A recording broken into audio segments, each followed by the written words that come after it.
Hello दोस्तों, इस polity के प्रीवियस लेक्चर में हमने पार्ट 3 आर्टिकल 35 तक देख लिया था, जो कि हमारा मौलिक अधिकार था। और आज की इस वीडियो में हम उसके अगले part 4 DPSP directive principle of state policy राज्य के नीति निर्देशक तत्व के बारे में पढ़ेंगे। तो चलिए बिना किसी देरी के स्टार्ट करते हैं आज की पॉलिटी क्लास का पार्ट 4 डीपीएसपी राज्य के नीति निर्देशक तत्व। यह नीति निर्देशक तत्व पार्ट 4 की आर्टिकल 36 से लेकर आर्टिकल 51 तक दिया हुआ है, जिसका मुख्य उद्देश्य लोक कल्याणकारी राज्य की स्थापना करना है। अर्थात जो मेंबर ऑफ कॉन्स्टिट्यूएंट असेंबली हमारे संविधान सभा के सदस्य थे, वो भारत को एक लोक कल्याणकारी राष्ट्र बनाना चाहते थे, जिससे कि हर एक नागरिक की भलाई और विकास सुनिश्चित हो सके, और साथ ही राज्य में सामाजिक और आर्थिक लोकतंत्र अर्थात सोशल एंड इकोनॉमिक डेमोक्रेसी की स्थापना करना है। हमारा संविधान सामाजिक और जन कल्याण के लिए हर एक डिपार्टमेंट को कुछ निर्देश दे रही है, जिसे स्टेट को अपने नागरिकों की भलाई और सम्मान सुनिश्चित करने के लिए उन्हें प्राप्त कराने का प्रयास करना चाहिए। लेकिन यह नीति निर्देशक तत्व सरकार की इच्छा पर डिपेंड करती है कि वह इसे भारत के नागरिकों को देना चाहती है या नहीं। यह जो हमारा DPSP directive principle of state policy अर्थात राज्य का नीति निर्देशक तत्व है, यह आयरलैंड के संविधान से लिया गया है, जिसे डॉक्टर भीमराव अंबेडकर जी ने नोबेल फीचर ऑफ कॉन्स्टिट्यूशन भी कहा है। अब देखते हैं कि यह जो हमारे संविधान का directive principle of state policy राज्यों का नीति निर्देशक तत्व है, इसे संविधान में कैसे जोड़ा गया। संविधान सभा के सलाहकार BN राव का कहना था कि संविधान में दो तरह के अधिकार होने चाहिए, जिन्हें हम भारत के नागरिकों को दे सकें, प्रोवाइड करा सकें। पहला ऐसा मौलिक अधिकार हो जिसे भारत के नागरिकों को संविधान लागू होने के साथ ही दिया जा सके, और दूसरा ऐसा मौलिक अधिकार होना चाहिए जिसे भारत के नागरिकों को तब दिया जाए जब भारत के पास इसे देने के लिए पर्याप्त संसाधन हो जाए, जिसके फलस्वरूप इसे दो भागों में बांटा गया। पहले भाग को बोला गया फंडामेंटल राइट मौलिक अधिकार, और दूसरे भाग को बोला गया DPSP directive principle of state policy राज्यों की नीति निर्देशक तत्व। यह जो हमारा मौलिक अधिकार फंडामेंटल राइट्स है, यह हमारे कॉन्स्टिट्यूशन के पार्ट 3 आर्टिकल 12 से लेकर 35 तक दिया हुआ है, जो कि आपने पॉलिटी के प्रीवियस वाले लेक्चर में पढ़ लिया है। अगर इस लेक्चर को आपने नहीं देखा है तो पॉलिटी के प्लेलिस्ट में जाके एक बार जरूर देख लें। इस मौलिक अधिकार में जो अधिकार दिया गया है वो हमारा मौलिक अधिकार है, उसे हमसे कोई नहीं छीन सकता। ना तो इसे हमसे सरकार छीन सकती है और ना ही कोई आम इंसान इसे हमसे छीन सकता है, और इसके हनन होने के तहत हम सुप्रीम कोर्ट और हाई कोर्ट भी जा सकते हैं। जबकि DPSP directive principle of state policy अर्थात राज्यों की नीति निर्देशक तत्व पार्ट 4 के आर्टिकल 36 से लेकर 51 तक दिया हुआ है। यह राज्य के ऊपर डिसाइड है कि राज्य इसे भारत के नागरिकों को देना चाहती है या नहीं, जैसे कि free education, free ration, free health और वृद्धा पेंशन। ये सब हमारे डीपीएसपी राज्यों की नीति निर्देशक तत्व जो है उसके अंतर्गत आते हैं। इसके हनन होने के तहत आप सुप्रीम कोर्ट या हाई कोर्ट नहीं जा सकते। आर्टिकल 36 राज्य की परिभाषा। इसमें राज्य की वही परिभाषा दी गई है जो कि भाग 3 में दिया गया है। इसमें कहा गया है कि जो संस्था अपने पैसे के लिए आत्मनिर्भर हो, अपना नियम कानून खुद बनाती हो और उसका अपना एक क्षेत्र हो, उसे राज्य कहते हैं। अर्थात संविधान में जब भी राज्य या स्टेट शब्द का प्रयोग किया जाएगा तो वह केवल राज्य सरकारों तक ही सीमित नहीं होगा, बल्कि इसमें केंद्र सरकार और उनके मंत्रिपरिषद और राज्य सरकार और उनके मंत्रिपरिषद और उनके अधीन कार्य करने वाले सभी संस्थान, विभाग, अंग और अन्य प्राधिकरण इनमें शामिल होंगे, जो कि विधायिका, कार्यपालिका और न्यायपालिका के अंतर्गत कार्य करते हैं।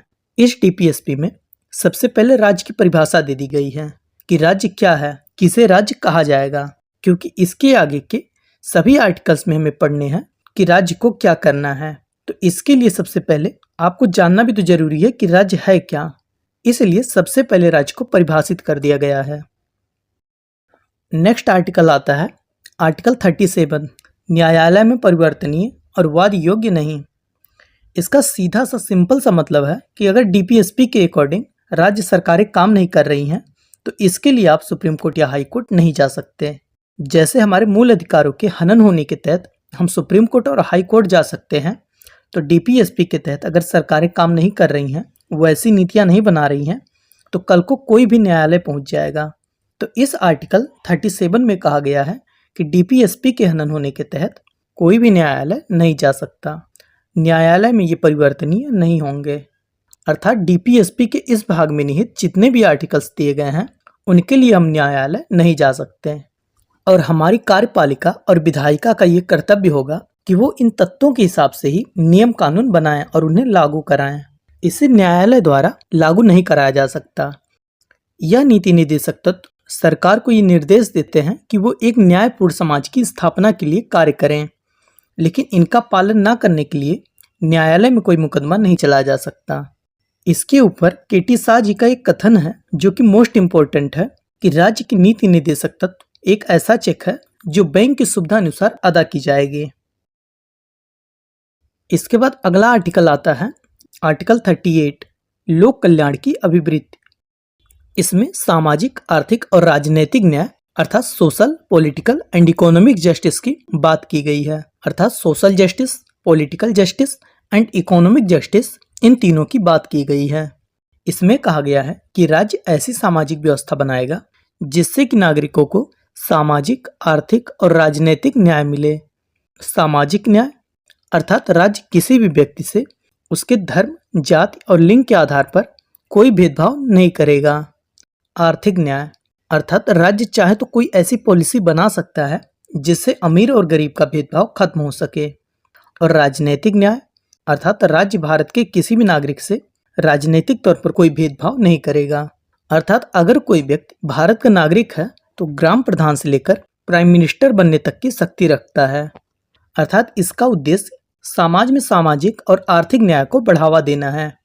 इस आर्टिकल में राज्य को निर्देश दिया गया है कि वह नागरिकों के बीच सामाजिक और आर्थिक असमानताओं को दूर करने के लिए कदम उठाए। राज्य यह प्रयास करेगा कि सभी नागरिकों को बेहतर जीवन स्तर, बेहतर शिक्षा और बेहतर स्वास्थ्य सेवाएं मिले ताकि एक समृद्ध और समतामूलक समाज की स्थापना हो सके। अब देखते हैं आर्टिकल 39। इस आर्टिकल में राज्य अपनी नीतियां किस प्रकार बनाएगा इसका जिक्र किया गया है। तो राज्य अपनी नीतियां बनाते समय क्या क्या ध्यान रखेगा? तो सबसे पहले राज्य स्त्री और पुरुष सभी नागरिकों को समान रूप से आजीविका के लिए पर्याप्त रोजगार के अवसर प्रदान करेगा जिससे कि समाज में एक समानता बनी रहे। ये सब किसकी जिम्मेदारी है? तो ये सब राज्य की जिम्मेदारी है, लेकिन राज्य ऐसा ना करे तो कोई कुछ कर नहीं पाएगा, क्योंकि इसके लिए पहले ही बोल दिया गया है कि कोर्ट में इसकी सुनवाई नहीं होगी। अब दूसरा क्या नीतियां बनाएगा राज्य? तो इसमें कहा गया है समुदाय के भौतिक संसाधनों का बंटवारा जो होगा वो सामूहिक हित में होगा। अर्थात समुदाय के भौतिक संसाधनों का स्वामित्व और नियंत्रण का बंटवारा सामूहिक हित में हो। अर्थात राज्य यह सुनिश्चित करेगा कि प्राकृतिक संसाधन और संपत्तियां जो हैं उनका बंटवारा इस तरह से किया जाए जिससे कि पूरे समाज का भला हो, ना कि सिर्फ कुछ लोगों का। अब सी में क्या कहा गया है? इसमें कहा गया है कि बस कुछ लोगों के पास धन संकेंद्रित ना हो। अर्थात इसका उद्देश्य समाज में आर्थिक समानता और शोषण मुक्त व्यवस्था को बढ़ावा देना है। सरल शब्दों में अर्थ होगा कि जिसमें कहा गया है कि राज्य ऐसी नीतियां बनाए जिससे कि धन और संसाधन सिर्फ कुछ गिने चुने लोगों के पास ही सिमट कर ना रह जाएं, जो समाज के लिए अहितकारी हो, बल्कि समाज में संतुलित रूप से इसका वितरण होना चाहिए। डी में कहा गया है स्त्री और पुरुष दोनों को समान कार्य के लिए समान वेतन दिया जाएगा। ये जो नीति है ये एग्जाम के पॉइंट ऑफ व्यू से सबसे इम्पोर्टेंट नीति है। ई में कहा गया है कि श्रमिकों के स्वास्थ्य, शक्ति और बालकों की बाल्यावस्था का ध्यान दिया जाएगा। श्रमिकों के स्वास्थ्य और शक्ति की सुरक्षा और बालकों की बाल्यावस्था का ध्यान दिया जाएगा। अर्थात इसमें कहा गया है कि केवल समान वेतन से ही काम नहीं चलेगा, बल्कि समान वेतन देने के साथ साथ श्रमिकों के स्वास्थ्य और शक्ति का भी ध्यान देना पड़ेगा और विवश होकर किसी नागरिक को कोई ऐसा कार्य न करना पड़ जाए जो कि उनकी आयु और शक्ति के विपरीत हो। यह सुनिश्चित करना राज्य का कर्तव्य होगा कि भारत के किसी भी नागरिक को उसकी आयु और शक्ति के विपरीत कोई भी कार्य करने के लिए मजबूर न किया जाए, ताकि उनका शारीरिक और मानसिक शोषण न हो। और साथ ही बालकों की बाल्यावस्था का भी ध्यान देना पड़ेगा। और एफ में कहा गया है कि बालकों को स्वतंत्र और गरिमामय वातावरण में सांस लेने का अधिकार होना चाहिए और साथ ही बालकों को स्वास्थ्य, विकास के अवसर और सुविधाएं दी जाएं। इसे 42nd अमेंडमेंट एक्ट 1976 द्वारा ऐड किया गया है। इस आर्टिकल का उद्देश्य यह सुनिश्चित करना है कि राज्य और सरकार नागरिकों के सामाजिक और आर्थिक अधिकारों की सुरक्षा के लिए ठोस कदम उठाएं। यह आर्टिकल विशेष रूप से उन कर्तव्यों पर जोर देता है जो सरकार को अपने नागरिकों की भलाई के लिए उठाने चाहिए और नागरिकों, विशेष रूप से महिलाओं और बच्चों को उस प्रकार का जीवन यापन और पारिवारिक सुख प्राप्त हो जो कि उनका सम्मान और गरिमा बनाए रख सके और वे सभी किसी भी अवसरों से वंचित ना हो जो कि उनके लिए जरूरी हो, और सभी श्रमिकों को उनके काम और श्रम की न्यायपूर्ण और उचित पारिश्रमिक अर्थात वेतन भी मिले, जिससे कि उनका जीवन स्तर अच्छा हो और वे शारीरिक और मानसिक रूप से मजबूत और स्वस्थ रहें। अगला आर्टिकल देखते हैं, आर्टिकल 39A, समान न्याय और निःशुल्क विधिक सहायता। ये आर्टिकल 39A हमारे मूल संविधान में नहीं था। इसे 42nd अमेंडमेंट एक्ट 1976 द्वारा जोड़ा गया है। ये जितने भी आर्टिकल A, B, C या आर्टिकल का खा गा करके होते हैं, ये सब बाद में कॉन्स्टिट्यूशन अमेंडमेंट एक्ट संविधान संशोधन के द्वारा जोड़े गए आर्टिकल्स होते हैं। इस आर्टिकल में समान न्याय और निःशुल्क विधिक सहायता की बात की गई है, अर्थात इसमें कहा गया है कि राज्य सभी नागरिकों के लिए बिना किसी भेदभाव के निःशुल्क कानूनी सहायता प्रदान करेगी और साथ ही राज्य समाज के गरीब और कमजोर वर्गों को मुफ्त विधिक सहायता प्रदान करेगी। इसी आर्टिकल के अंतर्गत नलसा, सलसा और डलसा की भी स्थापना की गई थी। नलसा, नेशनल लीगल सर्विस अथॉरिटी, राष्ट्रीय कानूनी सेवा प्राधिकरण। इसमें कहा गया है कि अगर कोई व्यक्ति बहुत गरीब है और न्यायालय जाने के लिए भी उसके पास पैसे ना हो, तो राज्य का ये दायित्व है कि भारत का कोई भी व्यक्ति न्याय से वंचित ना रह जाए। इसके लिए निःशुल्क विधिक सहायता भी प्रोवाइड कराई जाए। इसके लिए नेशनल लेवल पर नलसा को बनाया गया और स्टेट लेवल पर सलसा को बनाया गया, जबकि डिस्ट्रिक्ट लेवल पर डलसा को बनाया गया। तो इस नलसा, सलसा और डलसा की स्थापना भी इसी आर्टिकल के तहत किया गया था।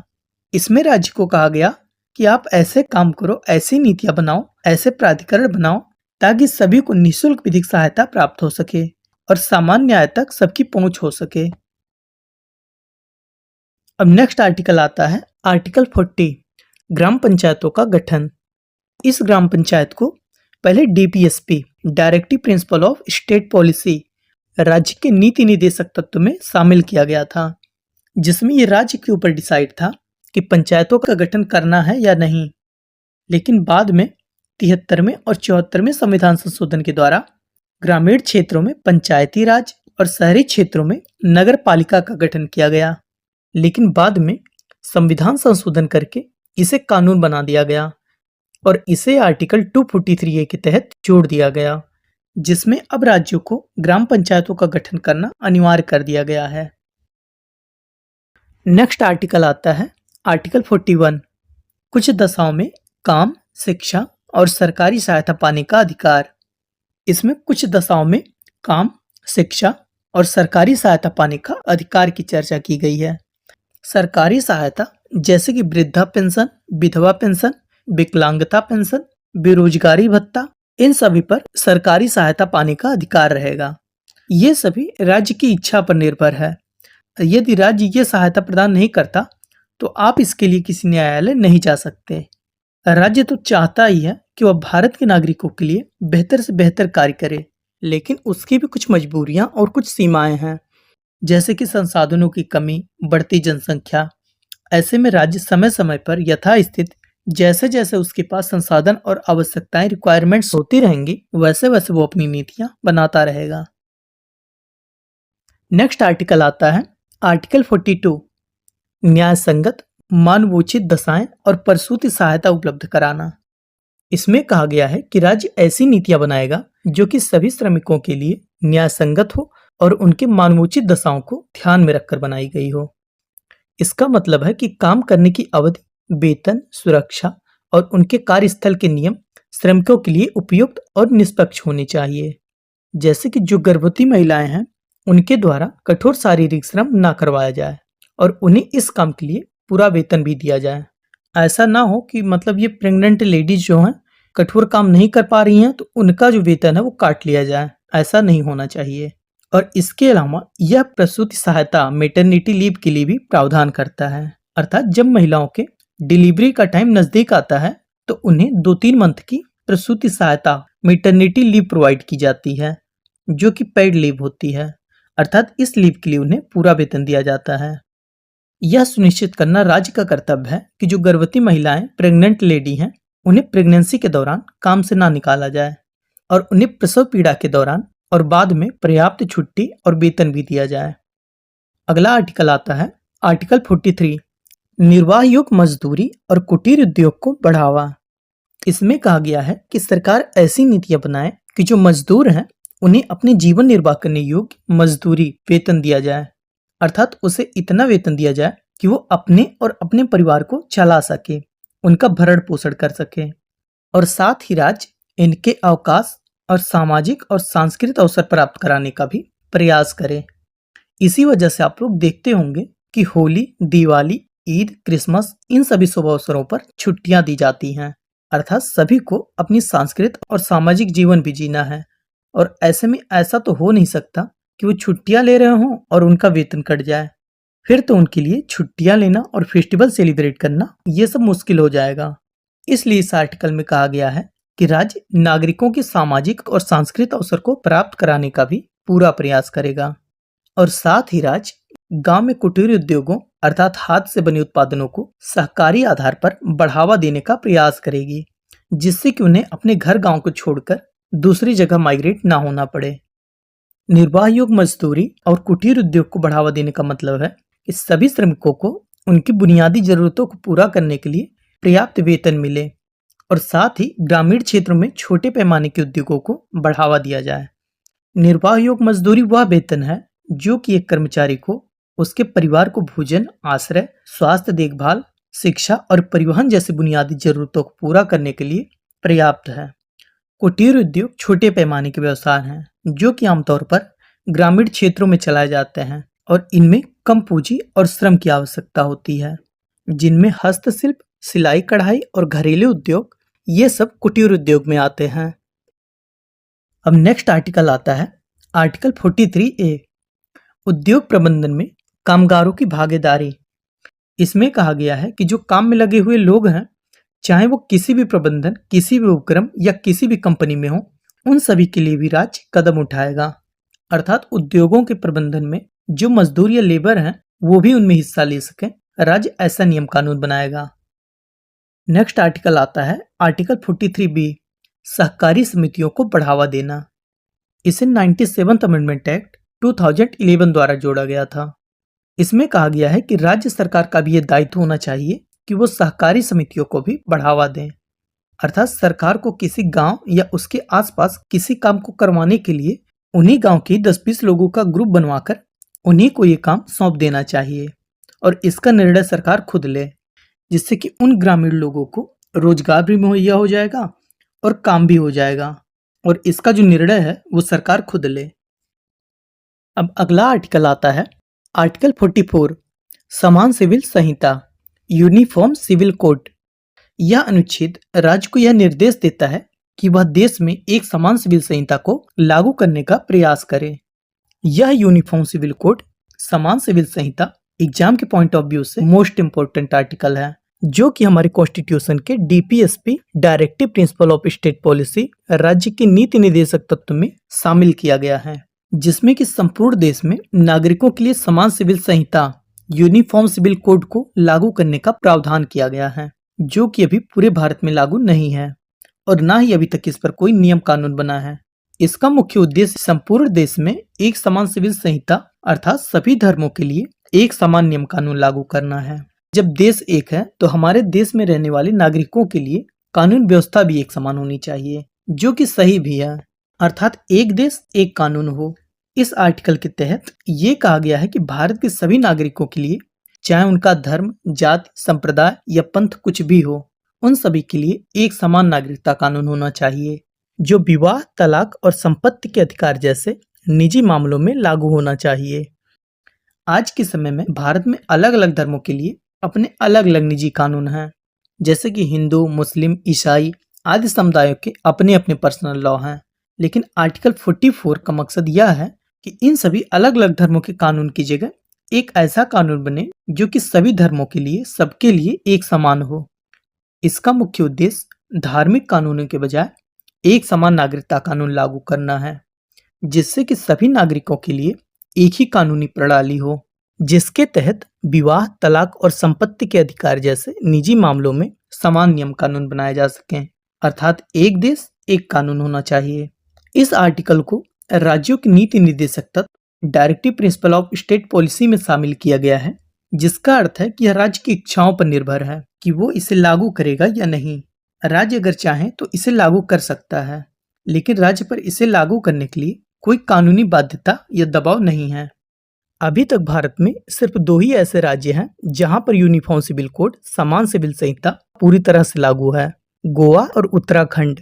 गोवा में तो यह बहुत पहले से लागू हो चुका था, जब गोवा भारत का हिस्सा भी नहीं था, जबकि उत्तराखंड में इसे 27 जनवरी 2025 को पूरी तरह से लागू किया गया है। अब नेक्स्ट आर्टिकल आता है आर्टिकल 45, प्रारंभिक बाल्यावस्था, देखभाल और शिक्षा का प्रावधान।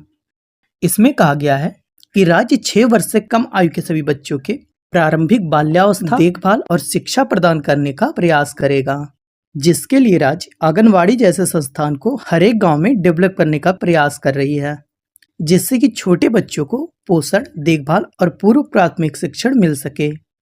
हमारे मूल संविधान में ये बोला गया था कि 14 वर्ष तक के बच्चों को फ्री शिक्षा दिया जाना चाहिए, जो कि हमारे DPSP directive principle of state policy राज्यों की नीति निर्देशक तत्व में शामिल था।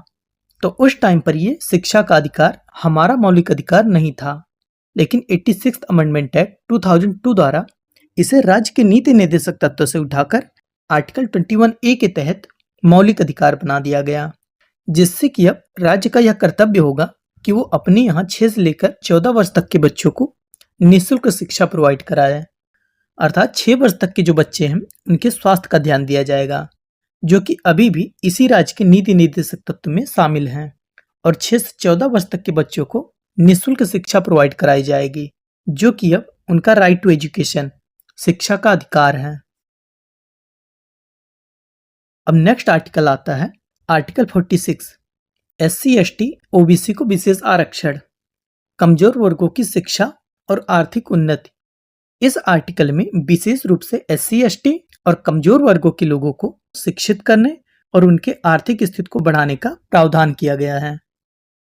इसमें कहा गया है कि राज्य समाज के कमजोर वर्गों, अनुसूचित जाति और अनुसूचित जनजातियों के शैक्षिक और आर्थिक हितों को बढ़ावा देगा, और साथ ही सामाजिक अन्याय व सभी प्रकार के शोषण से उनकी रक्षा करेगा।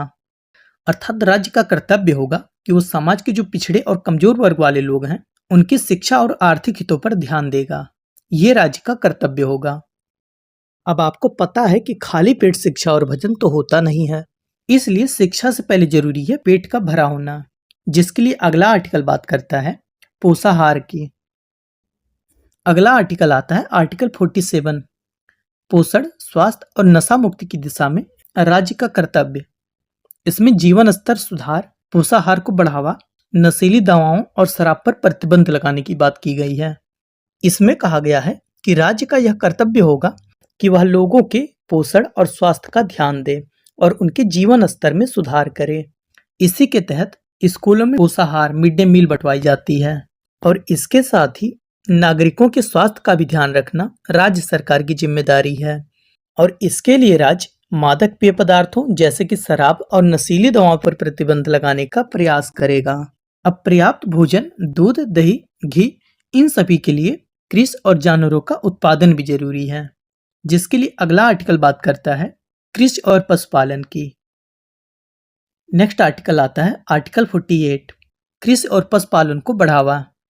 इसमें कहा गया है कि सरकार कृषि और पशुपालन को आधुनिक और वैज्ञानिक तरीकों से बढ़ावा दे।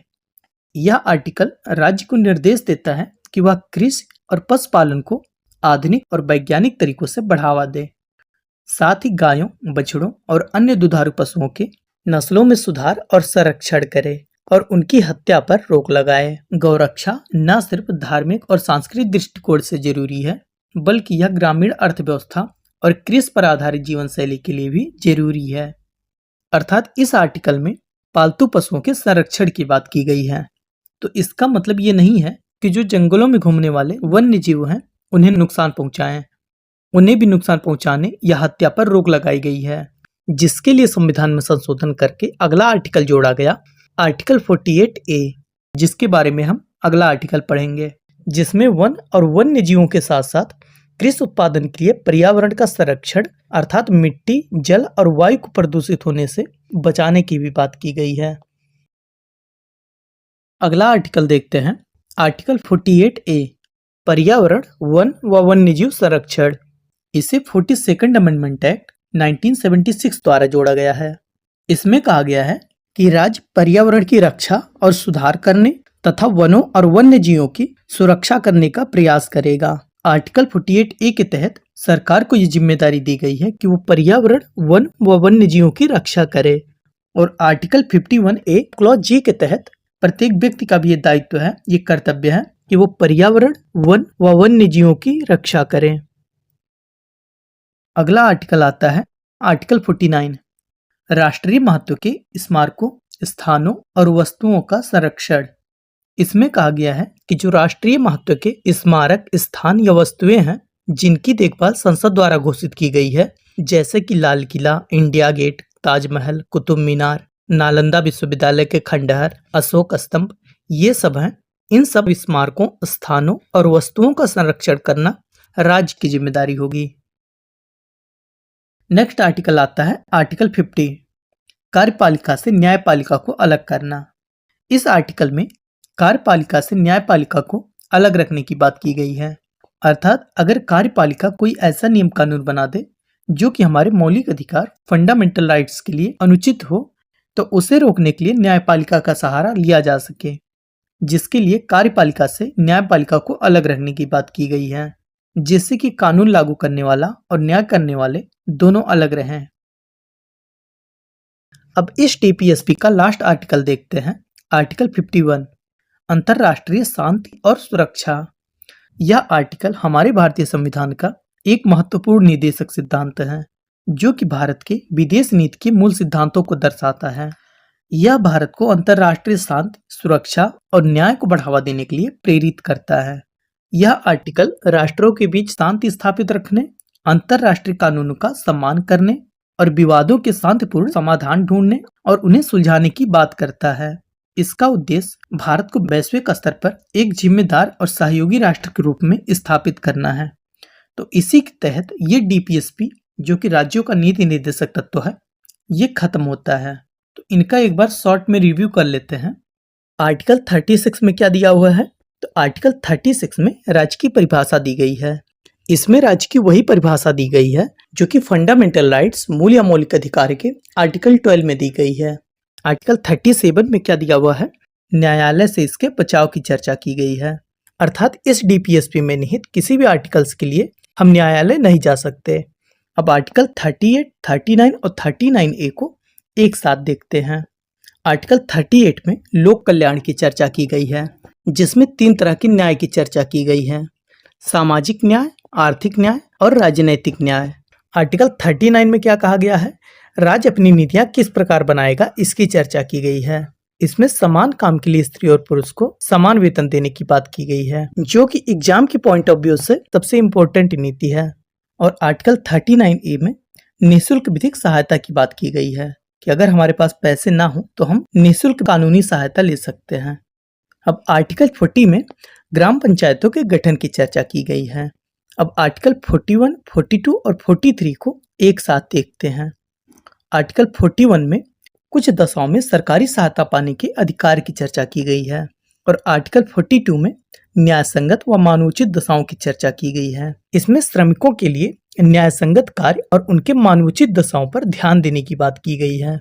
और आर्टिकल 43 में निर्वाह योग्य मजदूरी की चर्चा की गई है। इसमें मजदूरों के वेतन अर्थात उनकी जरूरतों को पूरा करने लायक मजदूरी वेतन देने की बात की गई है कि मजदूरों को कम से कम इतना वेतन मिले कि वो अपने और अपने परिवारों का पालन पोषण कर सके।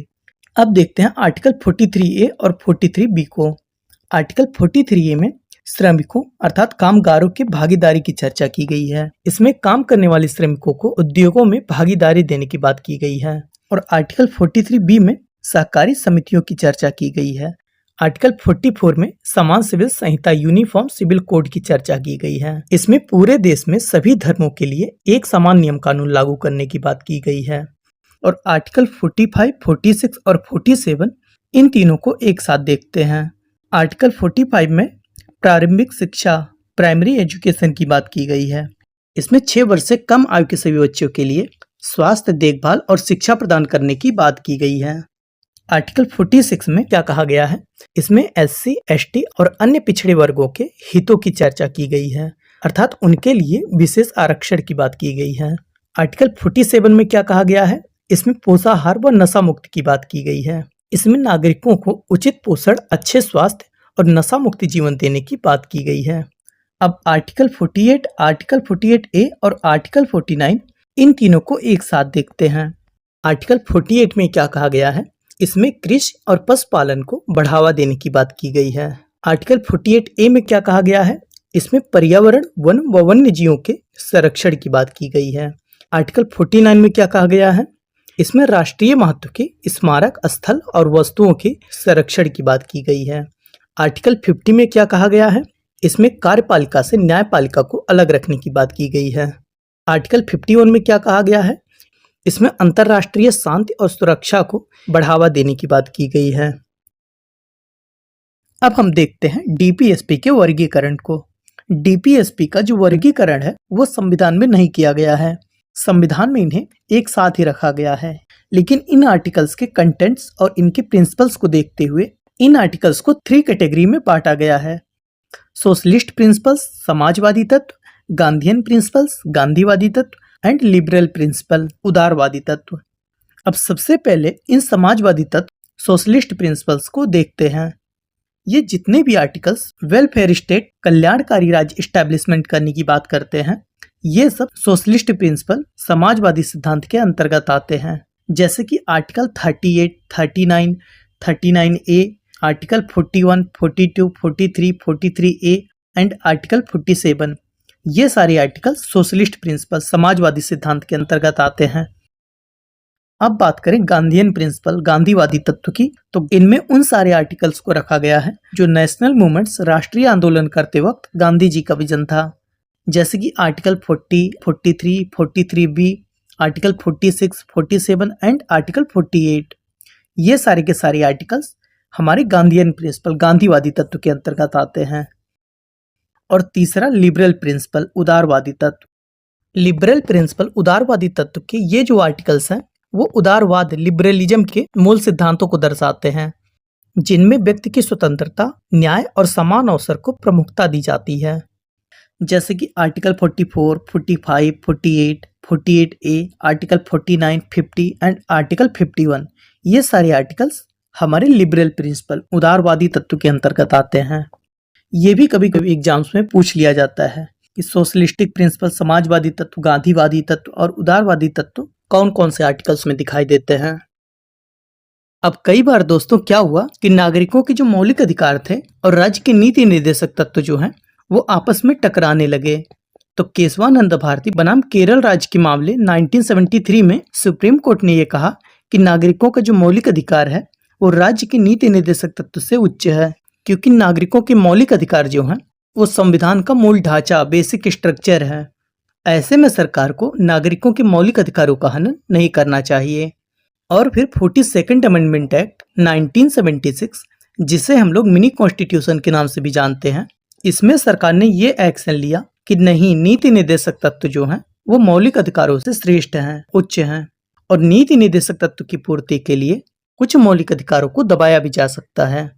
अब सवाल ये उठता है कि श्रेष्ठ माना किसे जाए, क्योंकि केशवानंद भारती बनाम केरल राज्य के मामले 1973 में बोला गया कि मौलिक अधिकार श्रेष्ठ है, जबकि 42nd अमेंडमेंट एक्ट 1976 में ये बोला गया कि नीति निर्देशक तत्व श्रेष्ठ हैं। अब ऐसे में श्रेष्ठ किसे माना जाए, जिस पर मिनर्वा मिल्स बनाम भारत संघ मामले 1980 में सुप्रीम कोर्ट का यह वर्डिक्ट या फैसला आया कि ना तो मौलिक अधिकार श्रेष्ठ है और ना ही नीति निर्देशक तत्व श्रेष्ठ है, बल्कि दोनों एक दूसरे के कॉम्प्लीमेंट्री, पूरक हैं। मौलिक अधिकार और नीति निर्देशक तत्व ये दोनों ही अपने आप में संविधान के दो अभिन्न अंग हैं और दोनों का उद्देश्य समान है। जनता को ज्यादा से ज्यादा सुविधा देना। इस तरह से इसमें इन दोनों के मध्य संतुलन बनाने की बात की गई है।